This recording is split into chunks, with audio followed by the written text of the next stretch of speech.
Hello everybody, welcome back to my channel. Sienna here with a brand new video. Today we are going to go over the top 5 scary tarot cards. What makes them seem so scary and what do they really mean?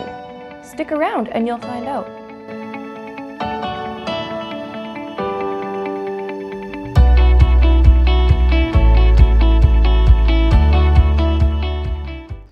The tarot is made up of 78 different cards, each of which depicting a different aspect of life on Earth. So some of the cards represent personality types or different archetypes, different emotions, different situations, etc. Life is a mixed bag. It's not always sunny and joyful, and the tarot reflects this. It's very honest about this, and oftentimes it does not sugarcoat the tough stuff. And that's where we run into cards that we might find a little bit scary, some of the cards that make us feel uncomfortable. And we're gonna hop right in with our first card, and that is number 1, the Death card. Now, when I describe what's gonna be on the following cards, I should let you know that I will be going off of the Rider-Waite Tarot, as that is the most common and most well-known tarot deck of the modern era. So the Death card in the Rider-Waite Tarot, this card depicts, well, a dead guy on the ground. There is a skeleton reaper figure on a horse standing over the dead guy. There are people freaking out. There is somebody like begging for the life of the dead guy on the ground. And in the background, you'll see a gray sky, just really dead, muted colors. But you'll see that the sun in the background is coming up. Maybe it's setting, maybe it's coming up. Either way, it sets and it comes back up again. Now, why does this one seem scary? That's because many people are afraid of death as it is.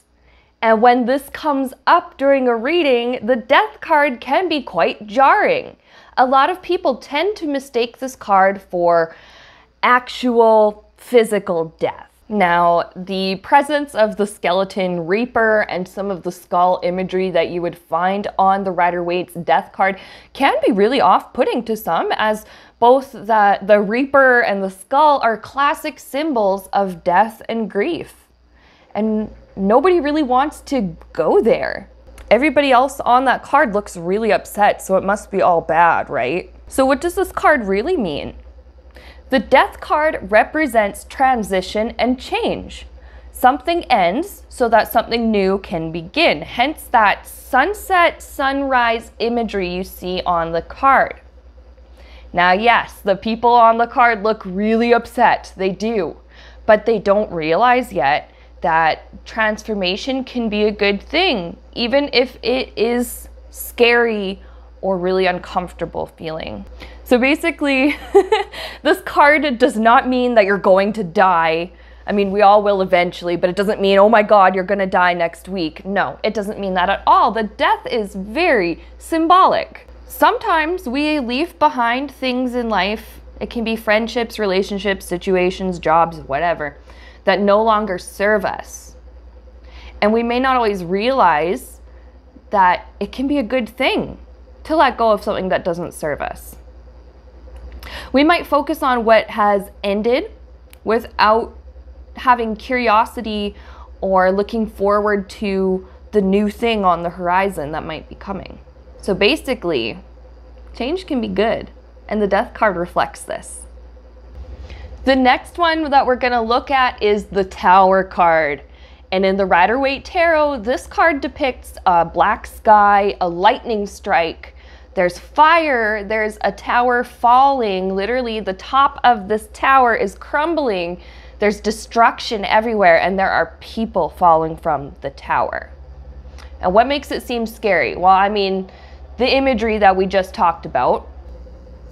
Many people see this card and tend to expect the worst, as the chaos depicted is abrupt and unexpected. The people in the tower didn't even have time to, you know, go down whatever, the stairs or the elevator or whatever it is. They didn't have time to get out. So it's a very abrupt and unexpected change. And it can be really scary and very uncomfortable to experience a sudden upheaval in your life. So that makes sense. There's a really good reason why some people are very put off by the Tower card. But we're going to talk about what this card actually means. Not all sudden life changes are bad. It depends on how you look at it. Some can be really good depending on your perspective. So for example, this can include things like having a baby, bringing a new person into your household. That really changes the flow of your everyday routine. You're doing everything on this new tiny human being's schedule. Birth itself can be very, very difficult for some people. Another thing that the Tower card can represent is like moving house. That can be exciting for some. It can be really, really hard for others. Something else the Tower could include, and this is not an exhaustive list, there's only like 3 examples that I have here, is like changes at work. So that could be like a job loss or a layoff. It could be a promotion that you weren't expecting or a ton of new responsibility. These things can be devastating to some people, but great for others. So it depends on how you look at the abrupt change happening in your life. Now, something I will admit, some tough things in life cannot be avoided. There are some things that you just got to go through. Sometimes the Tower gives you a heads up beforehand so that you can feel a little bit more prepared for when a sudden change comes. The 3rd card on our list is the Devil card.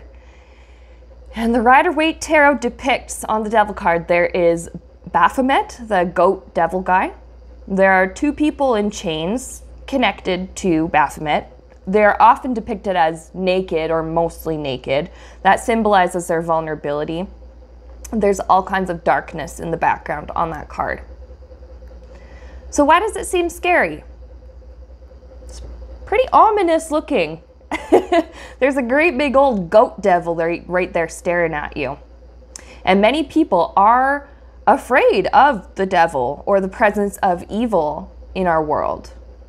And some people see this card and they think of like a literal burning hell and demons. And some people believe in Satan and are very afraid. Some people see the Devil card and it makes them think that they must be cursed or otherwise bad in some way, because why else would it have come up? Well, here's what it actually means. This card represents the stuff in life that we feel bound to, stuck to, the stuff that eats away at us. Now, this can include things that are extremely hard to get out of, things like addictions of any kind. So that could be, drugs, alcohol, sex, money, whatever. This can include obsessive thoughts, intrusive thoughts, thoughts that come up and run around and around and around in our brains and cause us great distress. Similarly to addictions, I suppose, this card can also highlight any other type of chronic harmful behavior or bad habits. This card also represents the darker aspects of society and of humanity's ego self. That includes things like our pride, vanity, shame, guilt, desire to always be right, greed, selfishness, etc. In the Rider-Waite Tarot, however, notice that the chains aren't too hard to get out of. The people are only bound by maybe 1 chain each, just around the neck. It's not like their arms and legs are tied. It's not like they can't move at all. Sometimes getting out of a toxic situation or changing a bad habit or something like that feels really scary and can be really hard, but it can be done. A lot of times it can be done with great effort. You may not realize that something's eating at you. You might not even be aware that you're having harmful thoughts or bad habits. You might not even be aware of any of that. And this card is your heads up because you cannot fix something that you're not aware of. This card might just help you become aware of areas in your life that need to be healed and worked on. So no, the Devil card does not mean you're cursed. It doesn't mean you're going to hell. It doesn't mean that you have the presence of evil around you. It doesn't mean that there are demons around you or anything like that. It just means maybe you have some personal shadow stuff to work through and maybe some habits that you just gotta change. Now we're gonna go on to the fourth card on our list, and that is the Three of Swords. This is a very popular card. A lot of people have seen this one before, maybe not knowing what it means or where it's from, but it's definitely a popular image. The Rider-Waite Tarot depicts a heart with 3 swords through it and a gray rainy sky. That's pretty much all there is to the imagery on the card. And now why does it seem scary? Because swords in the heart is pretty clear on what mood is being shown here on the card. Some people are afraid that it means more heartache will be dumped on top of whatever else they're already going through. And some people are really uncomfortable with feelings like grief, sadness, fear, loss, things like that. A lot of people want to avoid those feelings at all costs. So here's what this card really means. Okay, so first of all, if you had this one come up during a reading on yourself, chances are you were already going through something very difficult, some kind of emotional hardship, and the card is just reflecting what you're already going through. Similarly to the Tower card, this Three of Swords does sometimes say like tough stuff can't be avoided, and sometimes that includes sadness and grief. And sometimes sadness can't be avoided but must instead be accepted and embraced and processed and worked through. Now, of course, there are times where sadness can be avoided, and we're going to talk about this. This card can tell you that a potential decision or path is not right for you. So, for example, staying at a job you really, really hate instead of accepting a new offer, because where you are is already comfortable and maybe you have friends there, but if you're miserable, you're miserable. And that card could be saying, you know, if you skip out on the opportunity to go somewhere else, you could find yourself very, very unhappy, stuck in your current situation. So that's one of many different ways in which sadness can be avoided. Now, something else about this card, I'm actually going to quote a buddy of ours, Johnny, over at Tarot's Apprentice. He has a deck, I don't know which deck it is, but the cards have different quotes on them. And the quote that exists on the, I think it is the Three of Swords card is, if you can cry, you can breathe. So you might be experiencing grief and sadness, but this is not the end of life itself. And that might sound insensitive to somebody who is really, really suffering, and I'm sorry if it comes across that way, but if you can cry, you can breathe. Sadness and grief is not going to be the death of you. It's going to be okay. But you might just have to embrace how you're feeling, let yourself feel it, channel it in a healthy way, get the professional help that you need, and move forward. And the last card on our list for today, number 5, is the Ten of Swords. Now, the Rider-Waite version of this card depicts a person laying on the ground with 10 swords stabbed in their back. And sometimes the card shows blood, sometimes not. And we see in the background it is pitch black, it's night. But similar to the Death card, we see the sun, maybe it's going down, maybe it's coming back up. It doesn't really matter, because when the sun comes down, it comes back up later anyway. So why does this card seem scary? I mean, obvious reason. Nobody wants to end up like the guy on the card. That looks really painful, and it looks like a really shitty, sucky situation. I'm gonna be real honest. This is another card of letting go. Similar to the Death card, It's another card of letting something go. And people tend to form strong attachments. And it can really hurt when we have to release one or release all of them. It can really, really hurt to release our strong attachments. So what is this card all about, really? Well, okay, something may be ending, but is that always a bad thing? Similar to the Death card, where a lot of times we focus on what is leaving our lives when we could maybe grieve, you know, yeah, of course, grieve whatever it is that you lost, grieve the attachments that you had to release. But why can't we just look forward at the same time with curiosity and hope for what might be coming in the future? This card also acknowledges failure, and a lot of people are so afraid to fail. They think that it will reflect poorly on themselves as a human being, or that it's some kind of character flaw, or that there's something wrong with them that caused the failure. And some people, when they fail at something, especially something that they're very attached to the outcome, like a successful outcome, that can feel like the end of all things. Like, it really can feel like the end of the world.